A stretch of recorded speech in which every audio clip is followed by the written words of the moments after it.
Factory black, 60,000 actual miles, 1982 Jeep Scrambler. Let's take it for a virtual walk.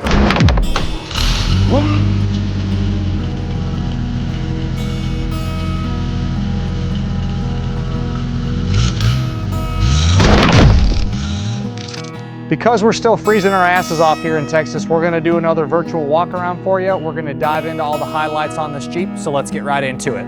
So for starters, it's a 1982 Jeep CJ Scrambler. If you're not familiar with the Scrambler, just take a step back and look at it. Obviously you have the truck version in the back. They remake the Jeeps now that are pickup trucks, but this is the first style of the pickup truck for the Jeep, which is just absolutely awesome. And this is a factory black one with 60,000 actual miles.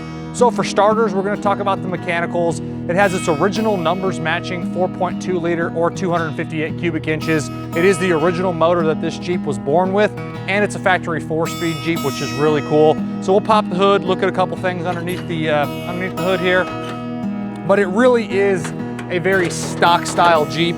Being that it is a 60,000 original mile survivor, not a whole lot has been messed with. If I can get the hood prop there we go. Not a whole lot has really been messed with. When you pop the hood, it is just super original in here.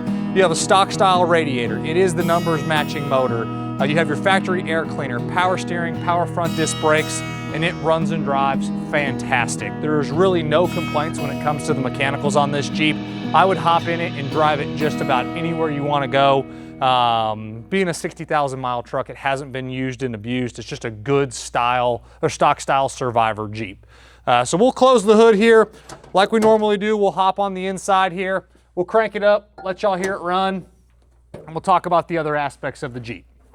All right, now that we're on the inside of the cab here, we'll talk about some of the soft goods, but before we do that, let's crank it up, do a little bit of a rev. The exhaust is over here on the driver's side, so Mr. Cameraman, you might want to walk around to the other side and get a little bit of the exhaust note, but we'll crank it up here for you guys in just a second.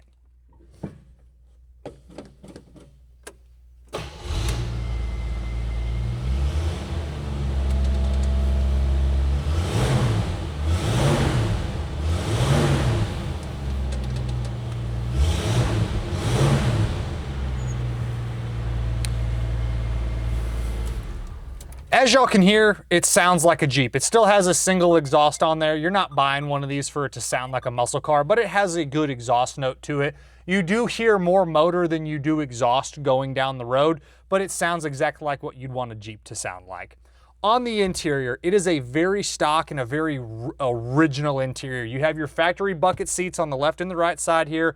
You have your factory console in the middle, stock Jeep steering wheel, factory gauge cluster. I love how original and just stock it is on the inside here.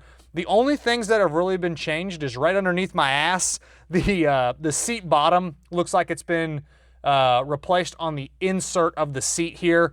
We'll show that here in the video. The only reason I say that is it's a little bit of a darker vinyl material, most likely from someone sitting in the seat. Being the original one, they're notorious for kind of getting cracked up. They didn't replace the entire seat cover, which is great, just a little insert on the seat bottom. You have a really nice set of floor mats, good carpet in here. The dash is in good condition with a couple little nicks. Inside of the hardtop looks good. Door panels are stock and clean. You have your manual windows, obviously. Really easy to pop these doors on and off if you want to. Same thing with taking the hardtop off. That's why you're buying a Jeep. Take everything apart and just cruise with the doors and the top off. But overall on the interior, it is super clean. A couple small things are not working on this one, and it's really minimal. When you turn your headlights on, those work, but when you turn your dash lights all the way over to illuminate the dash, the lights behind the factory gauges are not illuminating. Probably the original dash bulb's not a difficult thing for someone to repair. And then the one other item that we have listed is not working is the washer fluid sprayers. Those notorious frickin' washer fluid sprayers are not working. Probably the most common thing on any older vehicle are those washer fluid sprayers. So the two items, dash lights, washer fluid sprayers, you will see that in the additional media tab within the Does It Work section on the website pcclassiccars.com. So make sure you guys check that out. The only other notes here on the interior, factory gear shifter for the 4-speed, your factory 4-wheel drive shifter here on the floor, and then you do have an aftermarket Sony stereo, which is very clean, well done there in the dash. Glove box opens and closes properly with a little remote on the inside there for the stereo, as well as your owner's manual. We'll hop out, we'll talk about some of the exterior features of the Jeep, and we'll go from there. So back on the exterior here, it is a factory black Scrambler, which is really cool. I do believe most of the paint on this truck to be original paint. Walking around it, as you can see here on the tops of the bed sides, the paint's a little bit thin up here, a little bit rubbed through. You have your little scuffs, your little imperfections, but I love the fact on how original this thing is. Being a factory black Jeep in and of itself is really cool, but still wearing its original paint, or if not most of its original paint, is just cool. You have some little scuffs, little imperfections. It is from 1982 and it has 60,000 miles on it. You're gonna get some wear items, but it has been a well cared for Jeep.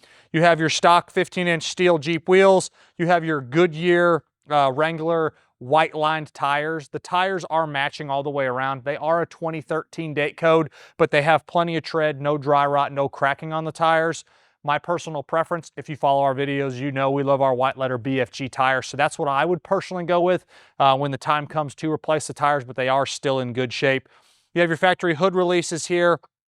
On the front of the hood and the top of the hood, you do again have some little scuffs in the paint, just to be expected on the cosmetics. That additional media section on the website pcclassiccars.com is going to have photos of all of the little nitpicky items that I personally take photos of, so you guys can really check that out. But if you just get close here and take a look, like you can just kind of see some little scuffs on the tops of the fenders, some little imperfections in the paint, a little rub mark on the hood. Just expect that kind of around the Jeep. It is a Survivor style. I know I'm repeating myself. I just want to be clear. It's not a restored Jeep in any way, shape, or form, just a good stock style Survivor.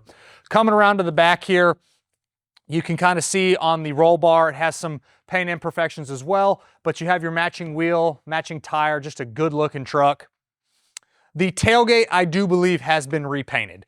If you look at the tailgate here in comparison to the bed sides, it's just a little bit shinier, especially when you pop the tailgate open. If I can figure out, there we go. You got your two latches there. If you look at the inside of the tailgate, it looks like fresh paint, definitely been redone. You have a nice bed mat, like a custom cut bed mat to fit on the bed floor itself. Underneath that, it's kind of like a rhino liner, like a roll-in rhino liner style material, but that all shows great. You have a good looking tube bumper in the back here.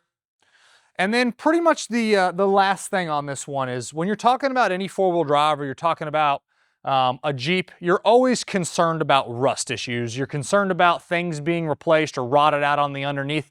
This one has no rust problems. The bottom side of the tub, the bottom side of the bed back here is all great. The inner rocker area, the wheel wells, all of your notorious spots for a Jeep to get rusty, this one doesn't have those normal problems.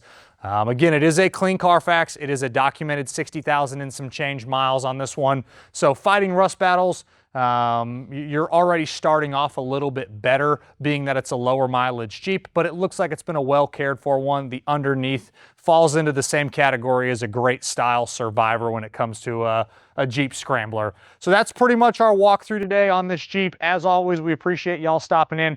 I'm Michael, and we'll catch you guys on the next one.